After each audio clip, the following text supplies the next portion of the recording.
functionality. Yeah. The functionality of kettlebells, the way in which that implement for me, like no implement in the fitness market is perfect. And it's really important to note that. Every single thing has a pro and con, but with the kettlebell for me, it ticks so many boxes.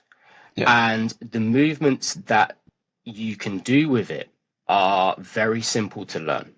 They might look complex, but when you break it down into those basic segments, as I was speaking about before, whenever I teach the kettlebell snatch, you break it down into 3 simple movements. You have the swing, you have the high pull, and you have the punch out, which is the push press.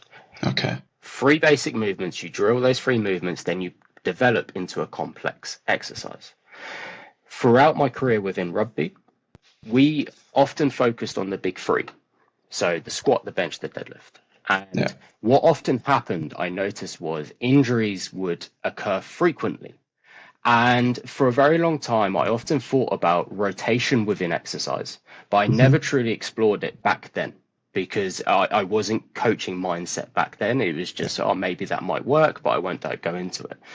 And as my career went into more strongman, there is a lot of anti-rotation required within strongman.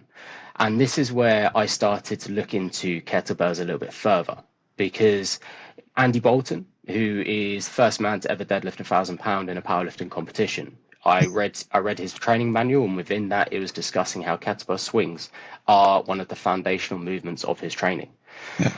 So I started to incorporate it within the strongman times, but I never truly focused on the other movements. That come later on when I actually moved away from strongman. But the swing itself had such a translation over to all the lifts that I just realized the true potential of the kettlebell, but the simplistic nature of the actual exercises itself. I moved away from strongman due to injuries and various other things. And that's where combat sports started to come back into my life.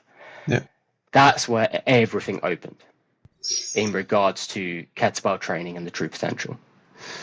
Yes, this is also where your state, where you said that a good coach can simplify the complexity, that stick with me. So when you also approach a new client, for example, be they an elite competitor or just a beginner, so what are there for you a non-negotiable core strength principles that you establish before you even start considering maybe equipment like a kettlebell?